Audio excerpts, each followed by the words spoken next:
Welcome to Relationships Work. I'm Lori Hollander, And I'm Bob Hollander. and today we are going to give you a tip to recharge your relationship batteries. And our tip this week is that you can use defensiveness as a path to create deeper intimacy. That sounds ridiculous. I know, and that's Yeah. because I wrote it. Are you criticizing me? I am not criticizing you. It sounds ridiculous to them. I read it, and it really makes a lot of sense, but it really sounds ridiculous. Well, I am going to contain my defensiveness because that's what we're going to talk with you about. You're a good therapist. Thank you. Now, it's natural in conversation when somebody feels criticized or attacked for that person to get defensive because we all have a fight or flight mechanism where when we perceive danger, we either fight the other person or we flee or withdraw.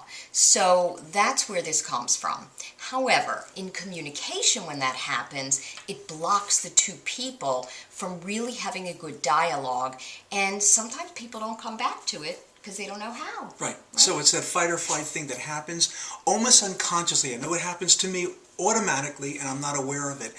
And the key, I guess, you'll be getting to is understanding that, and even more, because the fight or flight, the need to fight, become defensive, or to pull in, and kind of like a defensiveness, underlying that are some very significant feelings that the person who's defensive needs to know.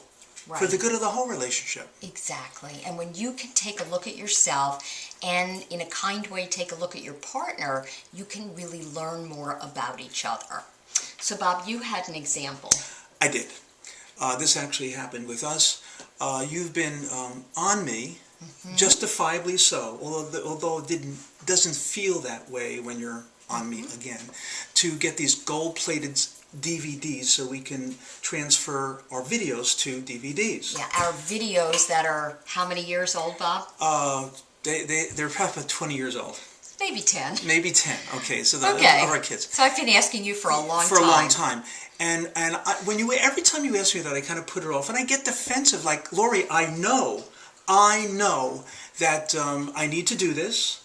I'm working on it. I've been researching. Don't push me. I'm not stupid. I will get them when I'm finished with my due diligence. We'll do them. So lay off already. All right. So you can see how this could escalate into a fight. Well, instead of fighting about it, the other way to handle defensiveness is to do the following 4 steps. The first thing is identifying when it happens. So to not allow this conversation to escalate into something where we're actually escalating our anger and hurting each other. And the second step is to reflect upon what the defensiveness means to you. So Bob, what does it mean to you when you feel that I'm criticizing or attacking and you get defensive? Excuse me. You see, when I was being defensive, I was really wearing my Army hat. I am a veteran, okay? And I am, in those commercials have Army strong, I'm macho, I'm indestructible, I have things under control. See Army? U.S. Army star? I got it. Okay, that's my, kind of like a defense mechanism. When I'm wearing this hat, I am really covering up other feelings, like I feel stupid about, and let me take away that, I feel stupid about not knowing about DVDs. I don't want to call my nephew, who is an expert at transferring these things, because then that elevates him above me. I feel very inadequate.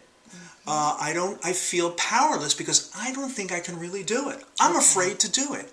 That's all covered up by my defensiveness. Exactly. Now, the third step is seek to understand why you feel this way. So where does this belief come from that you are inadequate, that you feel stupid? Only from my total past. As a kid, I have had these things come up all the time, and I think a man is supposed to be like strong and take charge, but sometimes we can't be taking charge about everything. And I think if we could admit that to ourselves and then admit it to our partner, it makes for a much more genuine conversation. Right.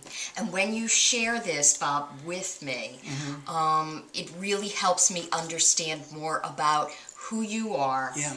And about how you work. Right. And I then can really talk to you about this in a way that is less critical and be more sensitive to your feelings. And it's very important to me because out in the world, when I'm Army, I can't be vulnerable. I have to be strong, okay? But I got married to kind of relax a little bit and have some person who I can be vulnerable with. And the amazing thing about it is that's exactly what she wants me to be, more vulnerable. Yeah. So when we have these kind of conversations, it really does deepen our intimacy and we get to know each other on a deeper level. And then it decreases our arguing. So, Bob. Yes. When are you going to get those DVDs? I'm putting him on the spot now. Lori, you ask me these things, and I want to tell you what it brings up for me. No. When are you going to do them? I'm going to do them Sweetheart. tomorrow. I'm going to do that. I'm going to call Steve. You're listening. You're getting a call from me. That's our nephew. Right away, because I know I'm not at fault for feeling afraid about something that I feel so inadequate about doing. You already know that, so that's swept away. There's no reason for my defensiveness. Now I can finally get on it. Okay. So to learn more about this, go to our website, relationshipswork.com. You can look on our blog or you can click on our store, and we have lots of resources for you. So we'll see you next week. I'm still a little nervous, but I'm going to do it. Okay. Take care.